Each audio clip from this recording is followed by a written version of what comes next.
देखिए, पार्लियामेंट में आज हम एक कदम और आगे बढ़ते हैं। संविधान की इस विकास यात्रा में, पॉलिटी की इस विकास यात्रा में हम आपको पार्लियामेंट पढ़ा रहे हैं और उसमें हमने आपको पिछले लेक्चर के दौरान बताया कि पार्लियामेंट के जहाँ पर कुछ फीचर्स और कुछ पावर्स हैं, वहीं पर उसकी कुछ इनइफेक्टिवनेस कैरेक्टर भी है। वो जो इनइफेक्टिव कैरेक्टर है, हमने आपको उसका एक असेसमेंट करके दिया कि वो क्यों और रियल सेंस में किस तरह से इनइफेक्टिव है। बुक में जो भी कंसेप्ट बताए गए, हमने उसके प्रॉज एंड कॉन्स आपको अच्छे से समझाएं। आज हम आगे बढ़ रहे हैं और नेक्स्ट टॉपिक है प्रिविलेज ऑफ द पार्लियामेंट और इसके बाद है sovereignty of parliament. Privilege of parliament पे हम आपको डिटेल में लेक्चर दे चुके हैं, इस पर कुछ भी कराने योग्य शेष नहीं है। बस एक बार हम तेज़ी से आपके सामने पॉइंट्स को पढ़ देंगे, आप उसे समझ जाएंगे। प्रिविलेज ऑफ पार्लियामेंट पे मैं आपको पहले ही बता चुका हूँ कि भाई पार्लियामेंट का अपना एक प्रिविलेज है और इसी तरह से जो पार्लियामेंट के मेंबर्स हैं उनका भी एक अपना प्रिविलेज है। पार्लियामेंट के मेंबर्स का प्रिविलेज उन्हीं तक सीमित नहीं है, ये पार्लियामेंट की कमेटियों तक भी जाता है और जो भी लोग पार्लियामेंट की हाउस की सिटिंग में पार्टिसिपेट करते हैं, जैसे कि अटॉर्नी जनरल और मिनिस्टर्स, ये उन तक भी जाता है। इन सभी को पार्लियामेंट्री प्रिविलेजेस मिले हुए हैं आर्टिकल 105 के तहत और आज दिन तक ऐसा कोई लॉ नहीं बना जिसके तहत इसे कोडिफाई किया गया हो। अगर आप इन प्रिविलेजेस का लाभ उठा करके किसी तरह से मंत्री होने के नाते को गलत जानकारी सदन को देते हैं या किसी सदस्य के तौर पर कोई गलत जानकारी देते हैं, तो आप बाकी सदस्यों के प्रिविलेजेस को ब्रेच कर रहे हैं। यदि आप सदन की किसी कार्रवाई के तहत लिए गए निर्णय को पालना नहीं करते, सदन में की गई कार्रवाइयों की मिस रिप्रेजेंटेशन करते हैं, सदन पर गलत आरोप लगाते हैं जो प्रमाणित ना हो, तो आप एक तरह से सदन को कंटेम्प्ट कर रहे हैं। पार्लियामेंट का कंटेम्प्ट है ये। तो एक तरह से दो तरह की कार्रवाइयाँ होंगी, एक पार्लियामेंट्री प्रिविलेजेस को ब्रेच करने की और एक पार्लियामेंट्री कंटेम्प्ट। ये दोनों चीज़ें हैं। प्रिविलेजेस और कंटेम्प्ट के मामले में दोनों ही कवर होते हैं, जो लोग पार्लियामेंट के सदस्य हैं वो और जो लोग नॉन मेंबर हैं वो भी। मैंने आपको बताया था कोई मीडिया ऑर्गेनाइजेशन, कोई इंडिविजुअल, सभी लोगों के ऊपर कंटेम्प्ट का केस चल सकता है। ये सारे कंसेप्ट मैंने आपको बताए और डिटेल में हमने पार्लियामेंट्री प्रिविलेजेस के बारे में अब तक पढ़ा है। इसके बारे में अब क्लासिफिकेशन है जो दो हैं। पहला है कि पूरे के पूरे हाउस का प्रिविलेज है, दूसरा है इंडिविजुअल मेंबर्स का प्रिविलेज।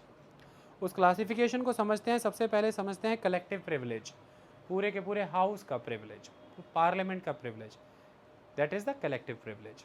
पहला क्लॉज क्या कहता है? The privilege belonging to each house of parliament collectively are, it has the right to publish its reports, debates and proceedings and also the right to prohibit others from publishing the same. Parliament के पास ये अधिकार है कि वो अपनी सभी तरह की डिबेट्स, अपनी प्रोसीडिंग्स को पब्लिश करे और बाकियों को वो रोके कि वो ऐसा ना करे। 44th अमेंडमेंट एक्ट 1978 के तहत ये बैन उठा दिया गया था और मीडिया को भी पार्लियामेंट्री प्रोसीडिंग्स रिपोर्ट करने की अनुमति दी गई, लेकिन निष्पक्ष तरीके से ट्रू फैक्ट्स के साथ वो उसे डिस्टॉर्ट नहीं कर सकते। ये अनुमति आज की डेट में है। This is not applicable in the case of a secret sitting of the house. इस बात को याद रखना है, जब सीक्रेट सिटिंग होती है हाउस की, तो पार्लियामेंट ये चाहे तो उसकी रिपोर्टिंग किसी और मीडिया के वाया रोक सकता है। सिर्फ और सिर्फ पार्लियामेंट ही उन प्रोसीडिंग्स को पब्लिश या टेलीकास्ट करवा सकता है। अगर चाहे तो वो अदर मीडिया को इसमें इंटरफेयर करने से रोक सकता है। सीक्रेट सिटिंग वो होती है जिसमें सदस्यों के अलावा किसी और को आने की अनुमति नहीं रहती, यानी कि जो जनता की गैलरी है, मीडिया गैलरी है, वहाँ पर लोग नहीं रहते। इसे सीक्रेट सिटिंग कहते हैं। जब भी आप सिटिंग्स देखेंगे पार्लियामेंट की, तो आपने देखा होगा वहाँ पर जनता भी मौजूद होती है गैलरीज़ में, वहाँ पर मीडिया पर्सन्स भी रहते हैं, वहाँ पर रिसर्च स्कॉलर्स भी आते हैं, अलग अलग लोग पहुँचते हैं। उन सभी के अलावा सिर्फ और सिर्फ सदस्य ही सदन के होंगे, ये सीक्रेट सिटिंग है। तो ये जो 44th अमेंडमेंट है, the 44th amendment act of 1978 restored the freedom of the press to publish true reports of parliamentary proceeding without prior permission of the house. कोई हाउस की परमिशन नहीं चाहिए, यह सीक्रेट सिटिंग पे नहीं चलता। सीक्रेट सिटिंग की परमिशन के राइट आज भी पार्लियामेंट के पास हैं। अगर आप उसे पब्लिश करना चाहते हैं तो आपको प्रायर परमिशन लेना होगा। बाकी अगर नॉन सीक्रेट मीटिंग है तो पब्लिश हो सकता है, एमसीक्यू की फॉर्म में आए तो लिख लीजिएगा। कलेक्टिव प्रिविलेजेस में दूसरा प्रिविलेज है, it can exclude strangers from its proceedings and hold secret sittings to discuss some important matters. ठीक है, ये पार्लियामेंट का प्रिविलेज है, उसका राइट है कि पार्लियामेंट स्ट्रेंजर्स को अपनी मीटिंग से एक्सक्लूड कर सकती है और सीक्रेट सिटिंग कर सकती है कुछ इंपॉर्टेंट मैटर्स के ऊपर। ओके, तो अगर आपसे कोई पूछा जाए कि कलेक्टिव प्रिविलेजेस में क्या प्रिविलेज आता है, तो सेकंड प्रिविलेज है सीक्रेट सिटिंग होल्ड करने का प्रिविलेज। डन हुई कहानी। इस टॉपिक को इस तरह से पढ़ करके क्यों कराया जा रहा है, ध्यान रखें, हमारे लेक्चर्स मोस्टली इस सेंस में नहीं होते, 2 ही बार होते हैं। जब छोटे छोटे पॉइंट्स पे लार्जर कंसेप्ट्स एक्सप्लेन करने हो तो पॉइंट पढ़ा जाता है बुक से और आपका विजन डेवलप किया जाता है कि इसे एक्सपेंड ऐसे करना था। दूसरा, जब हमने टॉपिक को कंसेप्चुअली फैक्चुअली लार्जर कॉन्टेक्स्ट में टारगेट कर लिया हो बट बुक की मर्यादा से एक बार उसे पढ़ना है, तब हम ऐसा करते हैं। 2 परिस्थितियों में हम ऐसा करते हैं, भविष्य में कोई तीसरी परिस्थिति उत्पन्न हुई वो अभी नहीं जानते, अभी तक 2 ही परिस्थितियाँ हैं। ओके, लेकिन यूजुअल ट्रेंड हमारा ये नहीं है, हमारे फैशन अलग हैं। ओके स्मृति, तीसरा पॉइंट क्या कहता है, it can make rules to regulate its own procedure and the conduct of its business and to adjudicate upon such matters. किस तरह से पार्लियामेंट अपना बिजनेस कंडक्ट करेगी, किस तरह से वर्क करेगी, उसके रूल्स रेगुलेशंस प्रोसीजर बनाने का प्रिविलेज पार्लियामेंट को है।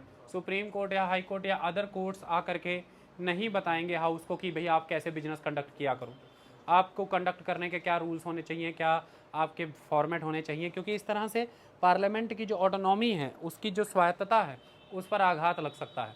अगर उसे बाहरी संस्थाएं आकर के बताएंगे कि भाई आपको कैसे काम करना चाहिए, किस तरह से आपको बिजनेस कंडक्ट करना चाहिए, क्या प्रोसीजर, क्या रूल्स फॉलो करने चाहिए, तो फिर तो उसकी ऑटोनॉमी ख़त्म हो जाएगी। ऐसा नहीं है, ये पार्लियामेंट ही तय करेगी, ये सरकार भी तय नहीं करती है। आपको पता है एग्जीक्यूटिव को भी ये राइट नहीं है। पार्लियामेंट किस फैशन में अपना बिजनेस तय करेगी, उसके प्रोसीजर तय करने का अधिकार केवल पार्लियामेंट को है, even not by the government or not by the judiciary. Executive और जुडिशरी ये नहीं तय करेंगे, लेजिस्लेचर तय करेगी। ओके, ये क्या है, ये पार्लियामेंट्री प्रिविलेज है, it is a parliamentary privilege. Okay, ये कलेक्टिव प्रिविलेज है पार्लियामेंट का। अगर कोई इस प्रिविलेज को ब्रेक करना चाहे, मतलब सपोज करिए कि जुडिशरी कल को कोई इंटरवीन करके कोई प्रोसीजर, कोई रूल रेगुलेशन पार्लियामेंट्री कंडक्ट का डिसाइड करना चाहे तो क्या हो जाएगा, parliament can invoke its privilege provision and parliament can make the judiciary in contempt, कि जुडिशरी कंटेम्प्ट कर रही है पार्लियामेंट का, it is not good. Next is the it can punish members as well as outsiders for breach of its privileges और its contempt by reprimand, admonition और imprisonment. ये मैंने आपको पहले ही बता दिया था कि मेंबर्स को और आउटसाइडर्स दोनों को ही आप पनिश कर सकते हैं, और उसमें कई तरीके, वार्निंग दे सकते हैं, पनिशमेंट दे सकते हैं, पेनल्टी लगा सकते हैं या जेल भिजवा सकते हैं, ये हम चर्चा कर चुके हैं। It has the right to receive immediate information of the arrest, detention, conviction, imprisonment and release of a member. किसी मेंबरान को उठा लिया गया है तो ये सदन की शक्ति है। आपको मैंने इसका उदाहरण दिया था ना, फारूक अब्दुल्ला के मामले में जब धारा 370 हटी थी तो पब्लिक सेफ्टी एक्ट लागू हुआ, तो आप देख रहे थे कि बार बार पार्लियामेंट में ये कहा जा रहा था कि फारूक अब्दुल्ला को प्रस्तुत करवाइए, फारूक अब्दुल्ला को प्रस्तुत कराइए, सदन में ये बार बार मांग हो रही थी। तो अब यहाँ पर देखना ये है कि अगर सदन के सदस्य हैं आप, अगर आप मेंबर पार्लियामेंट हैं, तो ये पार्लियामेंट का प्रिविलेज है कि पार्लियामेंट जानकारी मांग सकती है उस पर्सन के डिटेंशन, उसके अरेस्ट, उसके रिलीज, उसके विषय में कुछ भी ऐसा हुआ है तो पार्लियामेंट का प्रिविलेज है कि उसे इन्फॉर्मेशन इमीडिएट मिलनी चाहिए। क्योंकि अगर ये अधिकार ना दिया जाए पार्लियामेंट को तो फिर तो रूलिंग पार्टी जिस दिन शक्ति परीक्षण होना है उसके आधे घंटे पहले सबको उठवा ले, शक्ति परीक्षण करा के सबको छोड़ दे। पार्लियामेंट के पास ये प्रिविलेज है कि पार्लियामेंट ये जानकारी मांग सकती है किधर गए, क्या हुआ उन सबका। ओके, ये होना जरूरी है कि नहीं, ये बहुत इंपॉर्टेंट शक्ति है ना। हर एक क्लॉज इसलिए रखा गया है जिसका बहुत महत्व है। कई तरह के मामलों में आप उन मेंबर पार्लियामेंट्स को उठवाते चले जा रहे हैं, उनका अरेस्ट हो रहा है, उन्हें डिटेन किया जा रहा है, उन्हें कन्विक्शन, उनका इम्प्रिजनमेंट, उनका रिलीज़, अगर किसी मेंबर को रिलीज़ भी किया जा रहा है, इन सारे मामलात पर इमीडिएट सेंस में जानकारी और संज्ञान लेने की शक्ति पार्लियामेंट के पास है। आगे है, it can institute inquiries and order the attendance of witnesses and send for relevant papers and records.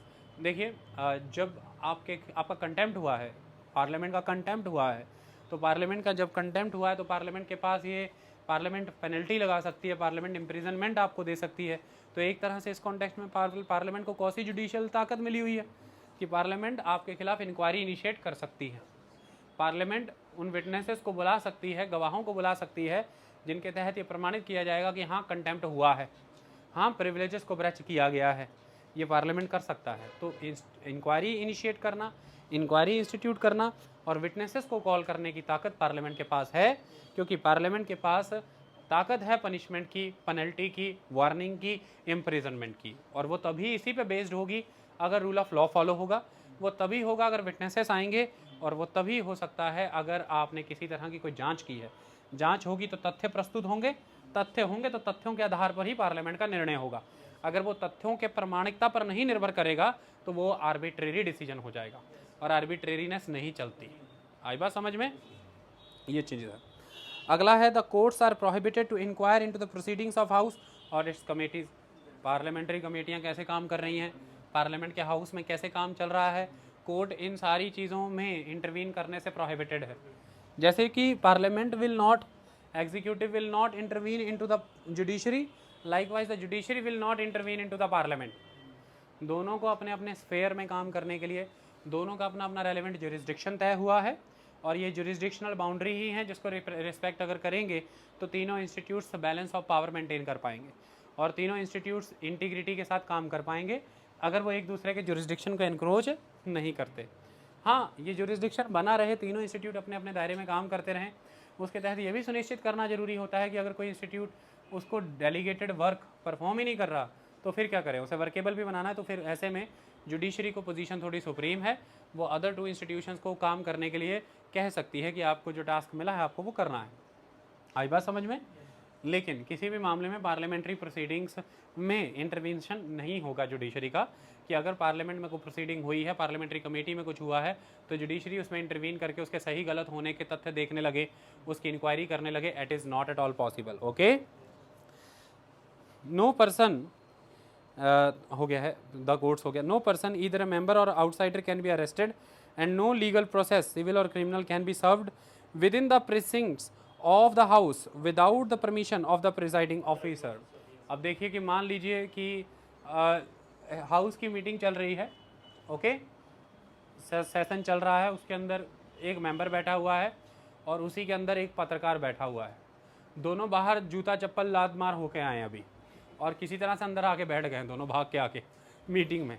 ऐसा नहीं है कि दौड़ी दौड़ी वहाँ पर पुलिस आएगी और मीटिंग चल रही है, सब बैठे हैं, पुलिस आकर के, जैसे फिल्म थिएटर में गुंडे छुप जाते थे तो पुलिस आकर के कुर्सी से उठा के ले जाती थी, तो फिल्म थिएटर होता था। ये बेटा संसद भवन है, ये कोई फिल्म थिएटर नहीं है। पुलिस आई और दूसरी पंक्ति से उसे उठा करके, गर्दन से उठा कर घसीटते हुए ले जा रही है, और ऊपर से पत्रकार को रस्सा डाल के उतारा है कि तू भी उतर। ऐसा नहीं है, सदन की अपनी एक मर्यादा है, और सदन की मर्यादा के तहत ये बहुत ज़रूरी है।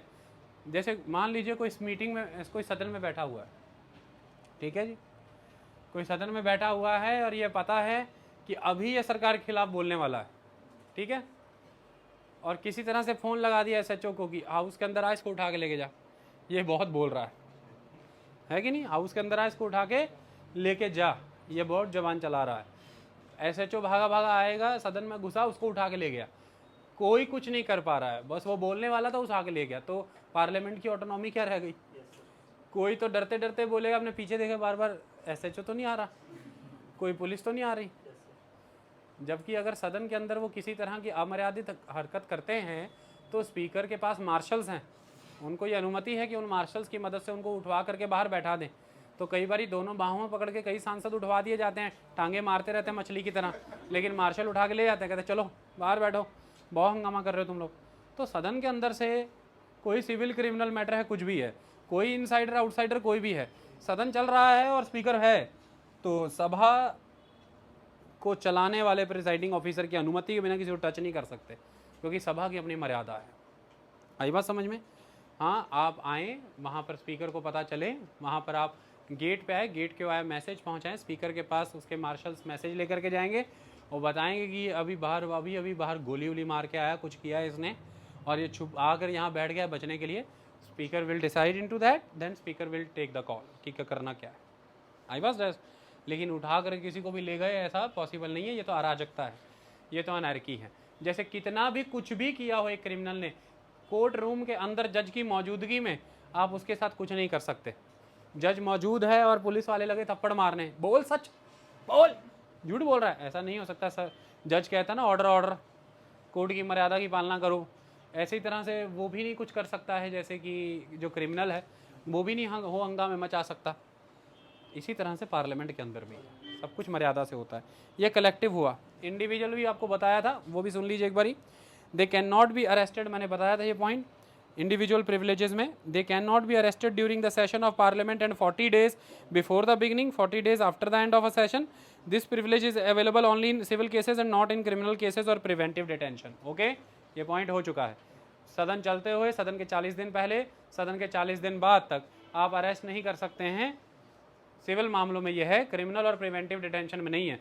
गोली उली मार के बम फोड़ के आगे सदन में बैठ जाता है रोज, और अगले 40 दिन तक भी नहीं इसे कुछ कोई पकड़ सकता। ये तो 40 दिन तक बम फोड़ेगा, देश को तो बर्बाद नहीं होने देंगे ना इसकी खातिर। सिविल मामले में ऐसा नहीं, क्योंकि सिविल के मामले जैसे बना दिए यार, ज़मीन का मसला, जायदाद का मसला, तलाक का मसला, बच्चा गोद लेने का मसला, कई मसले उत्पन्न होते रहते हैं, इस पर कई आरोप लगा देंगे आप। It is not easy, okay, उसको नहीं करना है। They have freedom to speech in parliament. No member is liable to any proceeding in any court for anything said or any vote given by him in parliament or its committees. This freedom is subject to the provision of this constitution and to the rules and standing orders regulating the procedure of parliament. मैंने इसके बारे में detail में कराया हुआ है। वो कुछ भी बोल सकते हैं, कैसे भी वोटिंग कर सकते हैं, उसके लिए उन्हें कहीं पकड़ के टांगेंगे नहीं, कोई कार्रवाई नहीं होगी। They are exempted from jury services. They can refuse to give evidence and appear as a witness in case pending in court when parliament is in session. पहले ज्यूरी सिस्टम हुआ करता था, ज्यूरी सर्विसेज में आपको जाना होता था, लेकिन इनको उन चीज़ों से एग्जम्प्ट किया गया है। यानी कि अगर सेशन चल रहा है, कई बार ये ऐसी भी चीज़ें हो जाती हैं ना, पुलिस को कह के जैसे किसी को अरेस्ट नहीं कर, तोड़ निकालना है ना, किसी तरह से तोड़ निकालना है बस, कि ये साले संसद ना पहुँचे। तो तोड़ कैसे निकाला? सिविल मैटर तो डाल ही नहीं सकते, क्रिमिनल मैटर डाल के या प्रिवेंटिव डिटेंशन के मामले में लपेटो, लेकिन उसके लिए ये है कि स्ट्रॉन्ग ऑथेंटिकेटेड सोर्स चाहिए। सिंपल ये है, पुलिस को कह के कहो इसको विटनेस बना लो यार, इसको विटनेस बना लो, एविडेंस बना लो, इसको कोर्ट के कहने में प्रस्तुत होना ही पड़ेगा, तो उस दिन सेशन होल्ड होगा। इसको वहाँ टांग लेना, लटकाए रखो इसको विटनेस बना करके, जिस दिन सेशन में वोटिंग होना उस दिन इसको उधर ले जाया करो विटनेस बना के। ऐसा नहीं है। इस तरह की कोई भी ज्यूरी सर्विसेज देने से ये डिनाई कर सकते हैं, ये इनका राइट है। जब हाउस का सेशन चल रहा है, जब हाउस सेशन में है, तो ये मना कर सकते हैं कि भाई सेशन में हम नहीं आ सकते अभी। तो वही कहा है कि they are exempted from jury service, they can refuse to give evidence and appear as a witness in case pending in a court when parliament is in session. आई बात समझ में? ये 3 प्रिविलेज पता लगे इनके। सिविल मामलों से अरेस्ट का प्रिविलेज, कुछ भी बोला और वोटिंग दी उस पर कोई कार्रवाई ना होने वाला प्रिविलेज, और ज्यूरी सर्विसेज देने से मना करने का प्रिविलेज। कलेक्टिव प्रिविलेज क्लियर सारे? क्या पब्लिश कर सकते, सीक्रेट मीटिंग कर सकते, किसी को पब्लिकेशन का राइट दे सकते या नहीं दे सकते, अरेस्ट हुआ, डिटेंशन हुआ, कोई भी जानकारी इमीडिएट सेंस में ले सकते। आई बात समझ में? वो सारा हमने कर ही लिया है। उसके बाद आता है breach of privilege and contempt of the house की सारी ये सारा करा दिया। उसके बाद सोर्सेज ऑफ द प्रिविलेजेस सारा करा दिया। ये टॉपिक यहाँ पर एंड होता है प्रिविलेजेस का, आप जा करके पढ़ लेना, मामला बिल्कुल नीट एंड क्लीन है। अब हम सीधे आते हैं अपने टॉपिक सॉवरेनिटी ऑफ पार्लियामेंट। इसके अंदर हमें पढ़ना है पहली heading written nature of the constitution, दूसरा फेडरल सिस्टम ऑफ गवर्नमेंट, तीसरा सिस्टम ऑफ जुडिशियल रिव्यू, चौथा फंडामेंटल राइट्स। आपका पार्लियामेंट का चैप्टर खत्म, सिर्फ रह गई पार्लियामेंट्री कमेटी। पर पहले हम लेजिस्लेचर खत्म करेंगे स्टेट की, फिर कमेटियां करेंगे। ये सेगमेंट ओवर। अब हम शुरू करते हैं सॉवरेनिटी ऑफ पार्लियामेंट। रुको, देखो सॉवरेनिटी ऑफ पार्लियामेंट के कंसेप्ट की अगर और जाएँ, राधिका याद होगा बड़े अच्छे से कराया था सॉवरेनिटी, पार्लियामेंट की सॉवरेनिटी का कंसेप्ट तो डिटेल में जब feature of the Indian constitution कराए, मैंने बहुत डिटेल में कराया था। अब तो ऐसा पॉलिटी में कुछ आएगा ही नहीं जो नहीं कराया। इतनी स्ट्रॉन्ग फाउंडेशन ही रख दी है तो कोई दिक्कत ही नहीं है। फिर कर लेते हैं, कोई बात नहीं। देखिए सॉवरेनिटी का मतलब यहाँ पर क्या होता है, संप्रभुता। एक तो स्टेट सॉवरेन होता है, जैसे भारतीय राज्य सॉवरेन राज्य है, भारतीय राज्य संप्रभु राज्य है। संप्रभु राज्य का सरल भाषा में एक अंतर समझा देता हूँ बेटा रोहित, कि भारतीय राज्य की जो नीतियाँ हैं, इंडियन स्टेट की जो पॉलिसीज़ हैं, वो इंडिपेंडेंट हैं, यानी कि उसमें कोई एक्सटर्नल इंटरवेंशन या इन्फ्लुएंस नहीं है, यानी कि कोई आंतरिक मामलों में कोई बाहरी दखल नहीं हो सकता, क्योंकि भारतीय राज्य संप्रभु राज्य है। ठीक है, आप कोई पॉलिसी बनाना चाहते हैं एज अ फ्री कंट्री, आपकी उस पॉलिसी में ब्रिटेन का, अमेरिका का किसी का दखल नहीं होगा। आप स्वतंत्र हैं अपनी नीतियां बनाने के लिए पूर्णतः, ये आपकी संप्रभुता है। ओके, आप स्वतंत्र हैं, ये एक अलग बात। आप स्वतंत्र कैरेक्टर सदैव धारण करके रखेंगे हर कृत्य के दौरान, यानी कि आपके हर कंडक्ट को आप इंडिपेंडेंटली कर पाएँ, ये आपकी सॉवरेनिटी है, संप्रभुता है, उसमें किसी का हस्तक्षेप नहीं होता। इसी तरह से जब राज्य संप्रभु होते हैं, जब स्टेट सॉवरेन होते हैं, तो एक संप्रभु राज्य के अंदर जो अलग अलग ऑर्गन्स हैं जो गवर्नमेंट उस स्टेट के जो डिफरेंट डिफरेंट इंस्टीट्यूशंस हैं या डिफरेंट डिफरेंट ऑर्गन्स हैं, उनमें से सबसे सुप्रीम कौन है, उनमें से सबसे सुप्रीम कौन है, तो वो उस ऑर्गन की सॉवरेनिटी हो गई। फिर जैसे लेजिस्लेचर है, जुडिशरी है, एग्जीक्यूटिव है, which organ is the supreme organ, तो that organ is the sovereign organ. तो वही मैंने यहाँ पर लिख करके बताया है कि एक तरह से supreme power with in the state, your state is sovereign but which power is the supreme power with in the state, that power is the sovereign power. तो हमने यहाँ पर पार्लियामेंट्री सॉवरेनिटी की बात की है। पार्लियामेंट्री सॉवरेनिटी माने legislature भी है, तो एग्जीक्यूटिव, लेजिस्लेचर और पार्लियामेंट में से विच इज सॉवरेन, तो हम पार्लियामेंट्री सॉवरेनिटी पे चर्चा कर रहे हैं। अब जब ब्रिटिश कॉन्टेक्स्ट में देखेंगे तो ब्रिटिश स्टेट में पार्लियामेंट सॉवरेन नज़र आती है। जब हम ब्रिटिश स्टेट की बात करेंगे एज अ होल, तो उस स्टेट के अंदर जो पावर सबसे सॉवरेन नज़र आती है वो ब्रिटिश पार्लियामेंट है। तो ब्रिटिश पार्लियामेंट सॉवरेन नज़र आती है, किस रीज़न की वजह से, कि वो रीज़न इसलिए नज़र आती है कि उसका जो कार्डिनल फीचर है, जो मेन फीचर है ब्रिटिश पार्लियामेंट का, वो ये है कि no legal restriction on its authority and jurisdiction. British parliament की जो अथॉरिटी है और जो उसका जुरिस्डिक्शन है, उस पर किसी तरह की कोई लीगल रिस्ट्रिक्शन नहीं है, कोई कानूनी प्रतिबंध उसके ऊपर नहीं है। आई बात समझ में? ये एक महत्वपूर्ण चीज़ है, इसलिए वो सबसे सुप्रीम पावर है, सुप्रीम अथॉरिटी, वो सॉवरेन है, जिस पर कोई अंकुश नहीं लगा सकता, जिस पर कोई रिस्ट्रिक्शन नहीं है लीगल किसी भी तरह की, वो संप्रभु है। ऐसा ब्रिटिश पार्लियामेंट है। क्या है 3 मेन फीचर जिसकी वजह से हमें लगता है कि ब्रिटिश पार्लियामेंट जो है वो सॉवरेन अथॉरिटी है ब्रिटेन स्टेट में? उसका पहला फीचर है power of amendment. British parliament किसी भी तरह से ब्रिटिश कॉन्स्टिट्यूशन में अमेंडमेंट कर सकती है। Any type of amendment, any type, किसी भी पार्ट को, किसी भी आर्टिकल को, किसी भी चीज़ को अमेंड कर सकते हैं। क्रिटिक्स ये कहते हैं कि ब्रिटिश पार्लियामेंट सिर्फ वुमेन को मैन या मैन को वुमेन नहीं बना सकती, बाकी सब कर सकती है। इतनी बड़ी शक्ति, इतनी निरंकुश ताकत कि वो ये कहते हैं कि बस इसमें एक ही ताकत नहीं है कि ये मर्द को औरत, औरत को मर्द बना दें, बाकी तो ये सब कर सकते हैं। Look at this. कारण क्या हो जाता है? कॉन्स्टिट्यूशन रिटन नहीं है, कॉन्स्टिट्यूशन अनरिटन है। कॉन्स्टिट्यूशन अनरिटन है ना भाई स्मृति, इसका मतलब ये नहीं है कि उनका कॉन्स्टिट्यूशन हवा में उड़ रहा है, कहीं लोगों के दिमाग में, सपनों में है वो भी लिखा ही हुआ है। लिखा हुआ अनरिटन कॉन्स्टिट्यूशन, अनरिटन कॉन्स्टिट्यूशन में अंतर ये होता है कि रिटन कॉन्स्टिट्यूशन एक समयबद्ध तरीके से एक टाइम फ्रेम के दौरान पर्टिकुलरली लिखा जाता है और फिर उसे आप इनेक्ट कर देते हैं। उसे लिखा, बुक तैयार की, कॉन्स्टिट्यूशन इनेक्ट कर दिया कॉन्स्टिट्यूशन बनाने वालों ने, और फिर उसे आपने अपनी कंट्री में इन्फोर्स कर दिया। लेकिन ब्रिटिश कॉन्स्टिट्यूशन इस तरह से नहीं है। ब्रिटिश कॉन्स्टिट्यूशन तो समय दर समय एक्ट आते गए और वहाँ की संवैधानिक प्रक्रिया निरंतर चलती गई और वहाँ का संविधान बनता गया, अभी बनी जा रहा है, वो आगे भी बनता ही रहेगा।